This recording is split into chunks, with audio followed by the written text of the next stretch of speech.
Welcome to Destination. Civility cost nothing.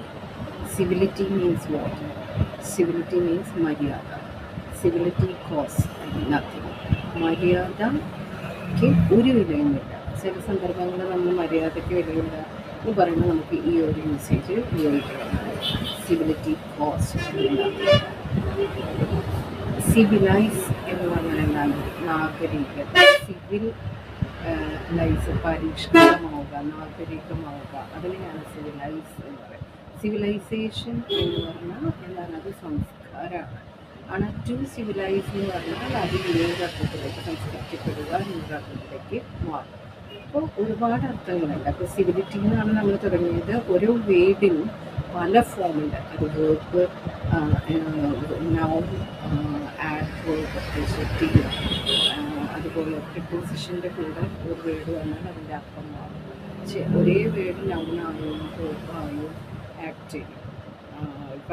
Adjective ആകുമ്പോൾ അത് ഒരു വേർഡിനോട് കൂടെ ഒരു ആഡ്വേർബ് ചേരുമ്പോൾ ചിലപ്പോൾ വേറൊരു വേർഡ് അർത്ഥം വേറെയായിട്ട് മാറാം. അപ്പോൾ ഇങ്ങനെയുള്ള കാര്യങ്ങൾ നമുക്ക് അറിയില്ല. പക്ഷെ ഇങ്ങനെയുള്ള കാര്യങ്ങളാണ് അധികവും വെസ്റ്റേൺ ഇംഗ്ലീഷിൽ നമുക്ക് കാണാം. നമ്മൾ ആ വേർഡ് ടു വേർഡ് മീനിങ്ങാണ് എടുക്കുക. അങ്ങനെ എടുക്കുമ്പോൾ പല അർത്ഥങ്ങളും നമുക്ക് മനസ്സിലാകാതെ വരാറുണ്ട്. അപ്പോൾ സിവിലിറ്റി കോസ്റ്റ് നത്തിങ്. മര്യാദയ്ക്ക് ഒരു വിലയുമില്ല.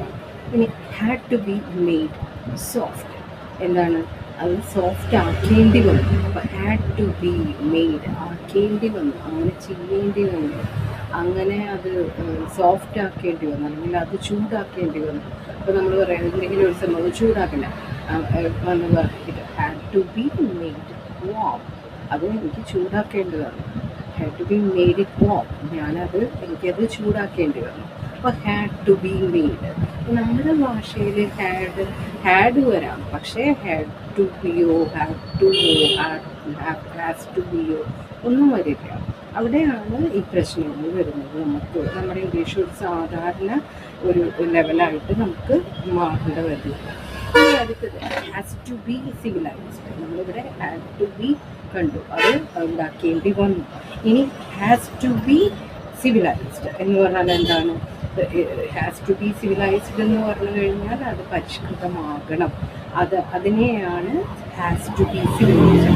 പരിഷ്കൃതമാകേണ്ടതായിരുന്നു. അപ്പോൾ എന്താണ്? Had to be civilised. Has to be civilised എന്ന് പറഞ്ഞാൽ എന്താണ്? ഹാസ് വരുമ്പോൾ ആകണം, അങ്ങനെ പരിഷ്കൃതമാകണം. ഇനി വേർഡ് ടു ബി സിവിലൈസ്ഡ്, അതെന്താണ്? ഒരു മനുഷ്യർ അവരങ്ങനെ സിവിലൈസ്ഡ് ആകേണ്ടതായിരുന്നു. അപ്പോൾ നമുക്ക് the word to be civilized. Canadians were to be civilized. Australians were to be civilized. അപ്പോൾ had to be civilized എന്ന് പറഞ്ഞാൽ പരിഷ്കൃതമാകേണ്ടതായിരുന്നു. ഹാസ് ടു ബി civilized എന്ന് പറഞ്ഞാൽ പരിഷ്കൃതമാകണം, ആകേണ്ടിയിരിക്കുന്നു. പിന്നെ ഏതാണ് വേർഡ് ടു ബി സിവിലൈസ്ഡ് എന്ന് പറഞ്ഞാൽ അതിൻ്റെ സംസാരിക്കുകയെന്ന് മാത്രമല്ല ഭാഷയിൽ, ലാംഗ്വേജിൽ ഒരു ഗ്രോത്ത് നമുക്ക് ഉണ്ടാവണം. ഇനി ടു ദ റിയാലിറ്റി ഓഫ്. അപ്പോൾ എന്തെങ്കിലും പറയുകയാണെങ്കിൽ to the reality of, preposition അവിടെ വരണം. It is to the reality of something, it is to the reality of the civilisation. ഇതാണ് സിവിലൈസേഷൻ്റെ റിയാലിറ്റി. ഒരു സിവിലൈസേഷൻ എന്ന് പറഞ്ഞാൽ എന്താണ്? ഒരു സംസ്കാരത്തിൻ്റെ reality.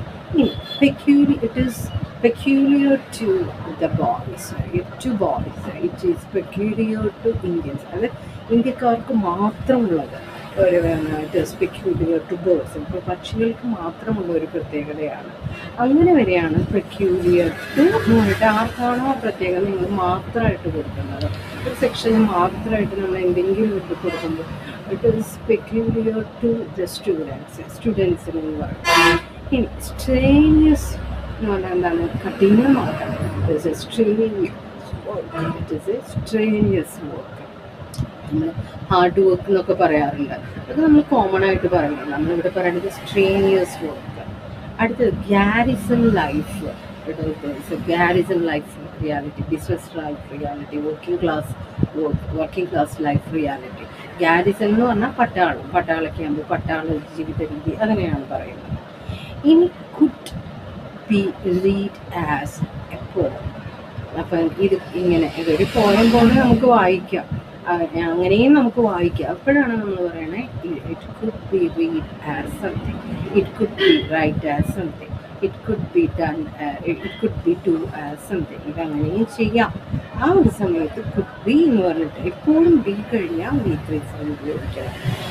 So as to B, അങ്ങനെ ആകട്ടെ. അതാണ് ഇത് എന്തെങ്കിലും കാര്യം പറഞ്ഞു ശരി അങ്ങനെ ആവട്ടെ എന്ന് പറയുമ്പോൾ നമ്മൾ ജസ്റ്റ് പറയാം സോ ആസ് ടു ബി. അതിൻ്റെ വേറൊരു വേർഡാണ് let it be so, let it be so. Okay, അപ്പോൾ ഇത്രയും ഇംഗ്ലീഷ് വേർഡ്സ് ഫ്രേസസ് കൊണ്ട് നിറയുക എന്നുള്ളതാണ് ഫ്ലുവൻ്റ് ആവാനുള്ള ഏറ്റവും നല്ല ഇംഗ്ലീഷ് സംസാരിക്കാനുള്ള മാർഗം. അതിലേക്കാണ് നമ്മൾ കുറച്ച് സ്റ്റെപ്പായിട്ട് വരുന്നത്. Okay, thank you.